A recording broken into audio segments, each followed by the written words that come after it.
கிறிஸ்துவுக்குள் பிரியமானவர்களே, மீண்டும் உங்கள் ஒவ்வொருவரோடு பேசுகிறதில் மிகுந்த மகிழ்ச்சி அடைகிறேன். இன்றைக்கு ஆண்டவர் உங்களோடு இடைப்படுவார், இன்றைக்கு பேசுவார், இன்றைக்கு அநேகரை ஆண்டவருக்கு சொந்தமாக ஆண்டவர் மாற்றுவார். இது ஆண்டவருடைய வார்த்தைகளை கேட்பதற்கு முன்பதாக இது உங்களுக்கு ஒரு இனிமையான பாடல். அந்த பாடலை கேட்டு நம்ம ஆண்டவருடைய வார்த்தையை கேட்போமா? இது உங்களுக்கு அந்த பாடல் வருகிறது. பாடலை கேளுங்கள், ஆண்டவருடைய வார்த்தையை பின்பு கேட்போம். உன்னை பலப்படுத்தும் கிறிஸ்துவினார் எல்லாம் செய்ய பலனுண்டு. உன்னை பலப்படுத்தும் கிறிஸ்துவினார் எல்லாம் செய்ய பலனுண்டு. சோர்ந்து போகாதே, நீ சோர்ந்து போகாதே, சோர்ந்து போகாதே, நீ சோர்ந்து போகாதே.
கிறிஸ்துவுக்குள் பிரியமானவர்களே, ஆண்டவர் உலக இரட்சகருமான இயேசு கிறிஸ்துவுக்கே சகல துதிகன மகிமை உண்டாவதாக. இந்த நிகழ்ச்சியின் மூலமாய் உங்கள் ஒவ்வொருவரை சந்திப்பதில் பார்க்கிறதில் மிகுந்த மகிழ்ச்சி அடைகிறேன். ஒருவேளை அநேகருக்கு அது ஆசீர்வாதமாக இருக்கிறது. பலர் என்னோடு பேசுகிறீர்கள், எங்களுக்கு பிரோஜனமாக இருக்கிறது, நாங்கள் என்ன தேவைகளோடு என்ன காரியங்களோடு எந்த பிரச்சனையோடு இருக்கிறோம் அதை தான் ஆண்டவர் இன்றைக்கு வெளிப்படுத்தினார் என்று அநேகர் என்னோடு பேசுகிறீர்கள். அது மிகுந்த ஒரு சந்தோஷம். அநேகருக்கு அது ஆசீர்வாதமாக கத்தர் பயனுள்ள ஒரு பாத்திரமாக இந்த அடிமையும் கத்தர் பயன்படுத்தி கொண்டிருக்கிறாரே என்று நான் தேவனுக்கு நன்றி செலுத்துகிறேன். ஒருவேளை எங்களுக்காய், எங்கள் ஊழியங்களுக்காய், எங்கள் குடும்பத்திற்காக நீங்கள் ஜெபித்துக் கொள்ளுங்கள். உங்கள் ஜெபம் தான் இன்னும் தேசத்தில், உலகத்தில், பட்டணத்தில் ஆண்டவருடைய ஊழியத்தை நிறைவேற்றுவதற்கு ஆண்டவர் கொடுக்கிற வல்லமை உள்ள ஒரு கருவியாய் ஆண்டவர் பயன்படுத்தட்டும். உங்கள் ஜெபங்களில் எங்களை நினைத்து கொள்ளுங்கள். கிறிஸ்துவுக்குள் பிரியமானவர்களே, இந்த நாளில் நாம் ஆண்டவருடைய வார்த்தைகளை கேட்டு ஆண்டவருடைய சமூகத்தில் நாம் ஜெபிக்க போகிறோம். இது உங்களுக்கு ஒரு வசனத்தை வாசிக்கிறேன். அந்த வசனத்தை தியானித்து ஆண்டவருடைய சமூகத்தில் நாம் ஜெபிக்கலாம். சங்கீதம் 37 சங்கீதம் அதில் 4 வசனம். சங்கீதம் 37 அதில் 4 வசனத்தை உங்களுக்கு நான் வாசிக்கிறேன். கர்த்தரிடத்தில் மனமகிழ்ச்சியாயிரு, அவர் உன் இருதயத்தின் வேண்டுதல்களை உனக்கு அருள் செய்வார் என்று வேதம் சொல்லுகிறது. கர்த்தரிடத்தில் மனமகிழ்ச்சியாக இரு, அவர் உன் இருதயத்தின் வேண்டுதலை உனக்கு அவர் அருள் செய்வார். என் அன்பான தேவனுடைய பிள்ளைகளை, இதை கேட்கிற என் அன்பு சகோதரனே, சகோதரியே, என் அன்பான செல்ல பிள்ளைகளே, ஒருவேளை ஆண்டவர் எவ்வளவு அழகாய் ஒவ்வொரு வசனத்தை, ஒவ்வொரு வார்த்தைகளை கொடுத்து கர்த்தர் பேசி கொண்டிருக்கிறார். இந்த வேதத்தில் சொல்லப்பட்டிருக்கிற அந்த ஒவ்வொரு வார்த்தைகளிலும் ஆண்டவருடைய பலமான ஒரு வல்லமை வெளிப்படுகிறது. அநேகரை கர்த்தர் அவருடைய கரத்தில் உருவாக்குகிற ஒரு தேவன். இங்கு வேதம் என்ன சொல்லுகிறது? நீ கர்த்தரிடத்தில் மன மகிழ்ச்சியாயிரு, உன் இருதயத்தின் வேண்டுதலை அவர் உனக்கு அருள் செய்வார் என்று வேதம் சொல்லுகிறது. இன்றைக்கு அநேக பிள்ளைகள் அநேக வேதனைகளை, உபத்திரவத்தை, பாடுகளை அவர்களே சுமந்து கொண்டிருக்கிறாங்க. அவர்களே அந்த வேதனைகளை அனுபவித்து கொண்டிருக்கிறாங்க. எப்பொழுதும் அந்த துன்பம், எப்பொழுதும் அந்த வேதனை, எப்பொழுதும் அந்த கண்ணீர், அந்த உபத்திரவம் ஒவ்வொரு பிள்ளைகளை பாரப்படுத்தி ஆண்டுடைய பாதத்தில் ஜெபிக்க விடாதபடி, ஆண்டுடைய பாதத்தில் மகிழ்ச்சியோடு அமர்ந்திருக்க முடியாதபடி அந்த வேதனையான நிலையில் அவர்களை மாற்றி கொண்டிருக்கிறது. அவர்கள் வாழ்க்கையில் இருக்கிற சில பிரச்சனைகள், அவர்கள் வாழ்க்கையில் இருக்கிற சில காரியங்கள் அந்த பிள்ளைகளை சோர்வடைய செய்து விடுகிறது. அந்த பிள்ளையுடைய உள்ளத்தை துக்கப்படுத்தி விடுகிறது. ஆனால் வேதம் என்ன சொல்லுகிறது? நீ கர்த்தரிடத்தில் மன மகிழ்ச்சியாய் இரு மகனே, மகளே, அவர் உன் இருதயத்தின் வேண்டுதலை உனக்கு அவர் அருள் செய்வார். நம் இருதயத்தின் அந்த வேண்டுதல் கர்த்தர் நமக்கு கொடுக்க வேண்டும் என்றால் நம் தேவனுடைய சமூகத்தில் மகிழ்ச்சியாய் இருக்கணும். கர்த்தர் எனக்கு தந்தாலும் தரவிட்டாலும் அந்த ஆண்டவர் எல்லா சூழ்நிலைகளில் நான் கர்த்தரை மகிமைப்படுத்துவேன், அந்த ஆண்டவரை துதிப்பேன், அந்த ஆண்டவருக்காக நான் நிற்பேன் என்று அவரையே நீங்கள் உயர்த்தணும், அவரையே மகிமைப்படுத்தணும், அவரையே புகழணும், அந்த ஆண்டவருக்குள்ளாகவே மகிழ்ந்திருக்கணும். அதுதான் தேவன் விரும்புகிறார். நீங்கள் அவருடைய பிள்ளைகள் அல்லவா? நீங்கள் அவருக்காக நிற்க வேண்டும் என்று அந்த ஆண்டவர் விரும்புகிறார். வேதம் சொல்லுகிறது, 1 சாமுவேல் 1 அதிகாரம் அதில் 15 வசனத்தில் கடைசி பகுதியில் வேதம் என்ன சொல்லுகிறது பாருங்கள். என் அன்பான தேவனுடைய பிள்ளைகளே, அன்னாள் என்று சொல்லப்பட்ட ஒரு மகள், இந்த மகள் 20 வருடத்திற்கு மேலாய் குழந்தையற்ற நிலையில் ஒருவேளை மலடி என்று சொல்லி அவமானத்தை சுமந்த ஒரு மகளாய் வாழ்ந்து கொண்டிருந்த ஒரு மகள். ஒருவேளை அந்த எல்கான், அந்த கணவருக்கு 2 மனைவி, இந்த அன்னாள், பெனினாள் என்று சொல்லுகிறவர்கள். அந்த பெனினாளுக்கு அநேக பிள்ளைகள், அந்த பெனினாளுக்கும் அநேக பிள்ளைகள் இருந்தார்கள் என்று வேதம் சொல்லுகிறது. அப்போ ஒரே குடும்பத்தில் வாழ்றாங்க, ஒரே குடும்பத்தின் நடுவில் அவர்கள் வாழ்ந்து கொண்டிருக்கிறாங்க. ஒருவளுக்கு குழந்தை இருக்கிறது, இந்த மகளோ வெறுமையான ஒரு நிலை. அப்போ எவ்வளவு அவமானம், எவ்வளவு வேதனையான ஒரு நிலை. தினம் தினம் கண்ணீரின் பாதையில் தான் அந்த அன்னாள் நடந்து செல்ல வேண்டும்.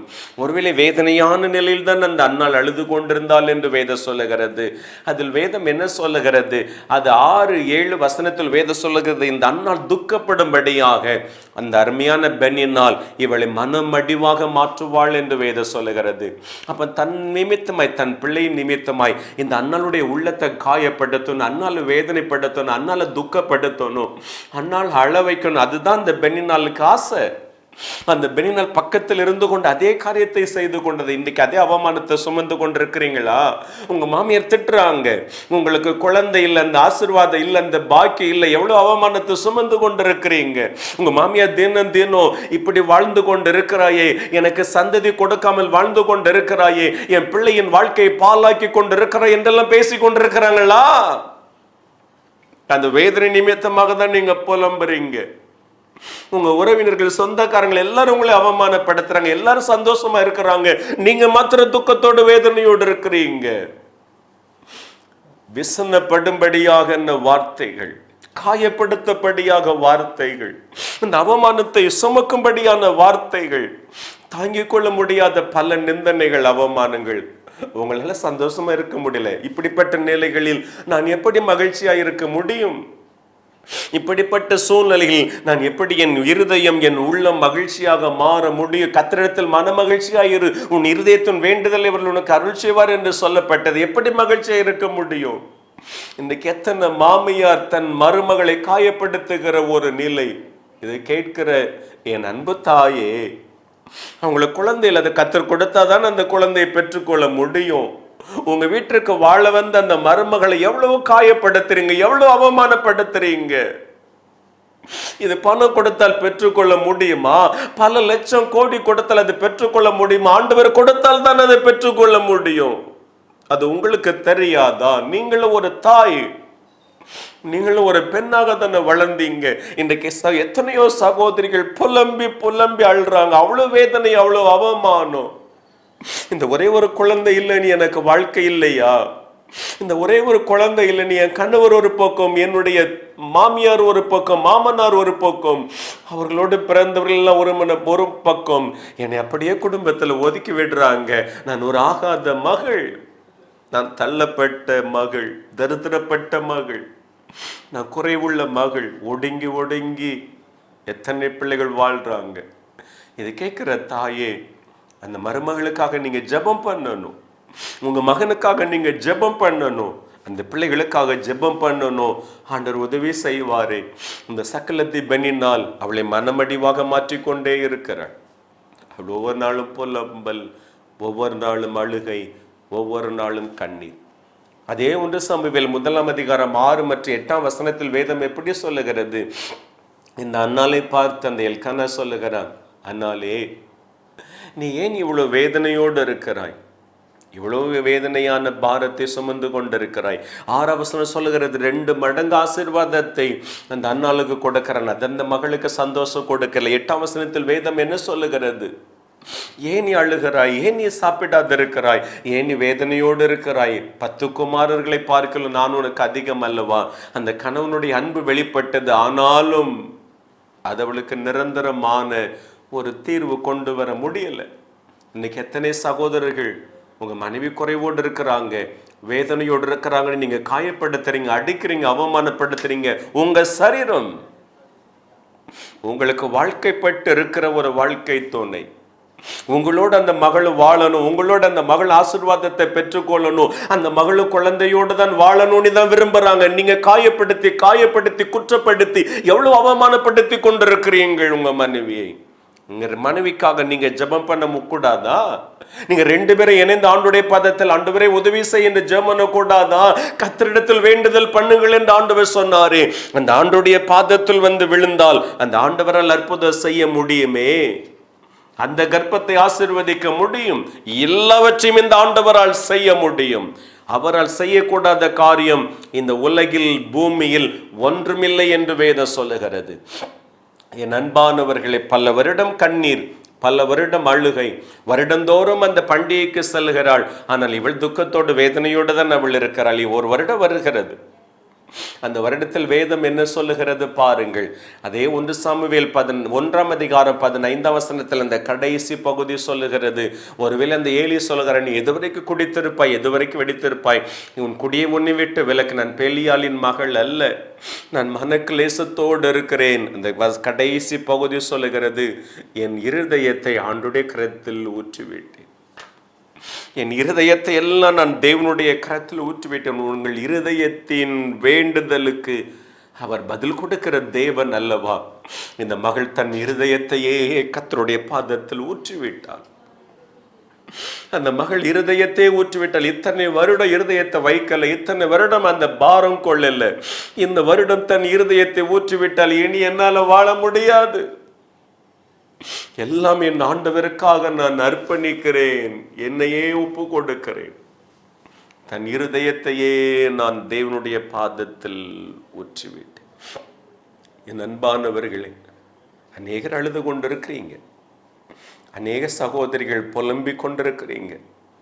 இந்த சத்தத்தை கேட்டு அவ்வளவு வேதனை, அவ்வளவு பாடுகள், பல லட்சம் ரூபாய் செலவு செய்தும் பயன் இல்லை. இதற்காக நான் எவ்வளோ வேதனைப்பட்டும் எவ்வளோ என்னை வருத்தி கொண்டும் எனக்கு நன்மை இல்லை, அப்படித்தானே புலம்பிக் கொண்டிருக்க. உங்கள் இருதயத்தின் வேண்டுதலுக்கு அவர் பதில் கொடுக்க போகிறார். உங்கள் இருதயத்தின் வேண்டுதலுக்கு அவர் உங்களுக்கு நன்மை செய்ய போகிறாரே. அந்த தேவனுடைய பாதத்தில் உங்கள் இருதயத்தை எல்லாம் ஊற்றி விடுங்கள். உங்கள் இருதயத்தை இன்றைக்கு தேவனுடைய கரத்தில் ஊற்றி விடுங்கள். என் அன்பு சகோதரிகளே, என் அன்பு செல்ல பிள்ளையே, கர்த்தர் உங்கள் இருதயத்தின் வேண்டுதலை அவர் உங்களுக்கு அருள் செய்ய போகிறார். அந்த இருதயத்தை ஆண்டவருக்கென்று ஊற்றி விடுங்கள். மனிதனிடத்தில் போய் அழுது பயன் இல்லை, எந்த ஒரு மனிதனிடத்தில் போய் நீங்கள் கூப்பிட்டும் பயன் இல்லை. இன்றைக்கு ஆண்டவருடைய கரத்தில், ஆண்டவருடைய சமூகத்தில் வாருங்கள். அந்த தேவன் உங்களை உருவாக்குவார், அந்த தேவன் உங்களை எழுப்புவார், அந்த தேவன் அந்த கர்ப்பத்திற்குள் குழந்தையை கொடுப்பார், அந்த தேவன் அந்த கர்ப்பத்தை ஆசீர்வதிப்பார், அந்த தேவன் குறைவுள்ள அந்த பாத்திரத்தை நிரப்புவார். அது ஆசீர்வாதமாய் நிரப்பப்படும். அந்த ஆசீர்வாதத்தோடு கர்த்தர் எழுப்பி கொண்டு வர போகிறார். நீங்கள் ஆசீர்வதிக்கப்படுவீர்கள். என் அன்பான தேவனுடைய பிள்ளைகளே, அதே சாமுவேல் 1 சாமுவேல் 1:18 வேதம் என்ன சொல்லுகிறது பாருங்கள். அவள் எழுந்து போஜனம் பண்ணினாள், அதன் பின்பு அவள் துக்கமுகமாய் இருக்கவில்லை என்று வேதம் சொல்லுகிறது. அதுவரையிலும் அந்த துக்கம், அதுவரையிலும் அந்த வேதனை, எப்பொழுது தன் இருதயத்தை தேவ சமூகத்தில் அந்த அன்னாள் ஊற்றினாளோ அதன் பின்பு அவள் துக்கமுகமாய் இருக்கவில்லை. அவள் வேதம் சொல்லுகிறது, அவர் எழுந்து போஜனம் பண்ணி அவள் மகிழ்ச்சியோடு அவள் போனாள். என் அன்பான தாயே, தகப்பனே, சகோதரனே, சகோதரியே, இந்த ஆண்டுடைய கரத்தில் நீங்கள் மகிழ்ந்திருங்கள். அவர் உங்கள் இருதயத்தின் வேண்டுதலுக்கு அவர் உங்களுக்கு அருள் செய்வார் என்று வேதம் சொல்லுகிறதே. இன்றைக்கு ஏதோ ஒரு பாரம், ஏதோ ஒரு குறைவு, ஏதோ ஒரு வேதனை, ஏதோ ஒரு அங்கலாய்ப்பு நிமித்தம் நீங்கள் பல வருடங்கள், பல மாதங்கள், பல வேதனையான சூழ்நிலையை நீங்கள் கலங்கி கொண்டிருக்கலாம். இன்றைக்கு ஒரு அற்புதத்தை கர்த்தர் செய்ய போகிறார். இன்றைக்கு அந்த தேவனுடைய பாதத்தில் உங்கள் இருதயத்தை நீங்கள் இறக்கி வைத்து விட்டால் அந்த தேவனுடைய அதிசயமான ஒரு காரியத்தை நீங்கள் பெற்றுக்கொள்ள போகிறீர்கள். அந்த தேவனுடைய பாதத்தில் நாம் ஜெபிக்கலாமா? ஏசப்பாவை நோக்கி கூப்பிடலாமா? ஏசப்பா பாதத்தில் உங்கள் இருதயத்தை இறக்கி வைப்பீர்களா? அந்த ஆண்டவருடைய கரம் இன்றைக்கு வெளிப்படுகிறது. நம்ம எல்லாரும் தலைகளை தாழ்த்தி ஜெபிக்கலாம். எங்களை நேசிக்கிற நல்ல பிதாவே, இந்த அருமையான வேலைக்காக நாங்கள் உமக்கு நன்றி செலுத்துகிறோம் அப்பா. கர்த்தரிடத்தில் மனமகிழ்ச்சியாயிரு. அவர் உன் இருதயத்தின் வேண்டுதலை அவர் உனக்கு அருள் செய்வார் என்று வேதம் சொல்லுகிறதப்பா. இன்னைக்கு இந்த சத்தத்தை கேட்கிற ஒவ்வொருவருக்காய் என்னோடு இணைந்து பாரத்தோடு புலம்பி புலம்பி புலம்பி ஜெபித்து கொண்டிருக்கிற இந்த பிள்ளைகள் எல்லாருக்காக நாங்கள் வருகிறோம். இயேசுவின் நாமத்தில் ஆண்டவருடைய பலமான ஒரு வல்லமை இந்த பிள்ளைகள் மீது வெளிப்படுவதாக, ஒவ்வொருவர் மீது இன்றைக்கு இறங்கி வருவதாக. இயேசுவின் நாமத்தில் கர்த்தர் சிலரை தொட்டு கொண்டிருக்கிறார். சிலருடைய சரீரத்திற்குள்ளாக தேவ வல்லமை வெளிப்பட்டு கொண்டிருக்கிறது. ஒரு தங்கச்சி, நீ பாரத்தோடு புலம்புறாமா, உன் கண்ணீரெல்லாம் அப்படி சொட்டு சொட்ட விழுந்து கொண்டிருக்கிறது, நீ கலங்காத, நீ பட்ட அந்த அவமான வேதனை போதும். அந்த ஆண்டவர் சொல்லுகிறார், அதே இடத்தில் நான் உன்னை எழுப்ப போகிறேன், அதே இடத்தில் நான் மீண்டும் உன்னை உருவாக்க போகிறேன், அதே இடத்தில் தேவ ஆசீர்வாதத்தை உன் கை சுமக்க போகிறது மகளே. ரக்கபாதல்ல ரப்பா, இயேசுவின் நாமத்தில், இயேசுவின் நாமத்தில் எங்கள் ஆண்டவருடைய பலமான ஒரு வல்லமை இன்றைக்கு இறங்கி வருகிறதற்காய் நன்றி. அந்த கர்ப்பம் திறக்கப்படுகிறதற்காய் நன்றி. நீ சோர்ந்து போகாதே மகளே. எந்த இடத்தில் அவமானப்பட்டு வேதனையை சகித்து கொண்டிருக்கிறாயோ இன்றைக்கு இருதயத்தை நீ ஊற்றிவிட்டாய். கர்த்தர் உன்னோடு இடைப்படுகிறார். இனி துக்கமுகத்தோடு இருக்க வேண்டாம் மகளே. இதோ தேவ ஆசீர்வாதத்தை நான் உன் கையில் கொடுப்பேன். நீ ஆசீர்வாதத்தோடு எழும்புவாய், ஆசீர்வாதத்தோடு உருவாக்கப்படுவாய். நீ எனக்காக வைராக்கியத்தோடு எழும்புவாய். தேவ கரம் வெளிப்படுகிறதற்காக நன்றி அப்பா.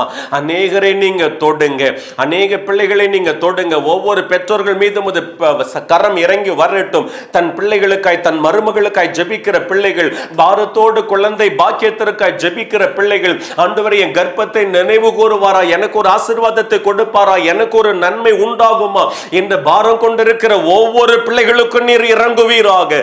இயேசுவின் நாமத்தில் கர்த்தர் அந்த குடும்பத்தின் நடுவில் அந்த பிள்ளைகள் சத்தம் கேட்கப்படட்டும் ஐயா.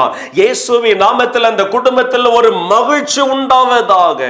சாபம் எல்லாம் மாறட்டும், குறைவுகள் எல்லாம் மாறட்டும், வேதனைகள் எல்லாம் நீங்கட்டும் ஐயா.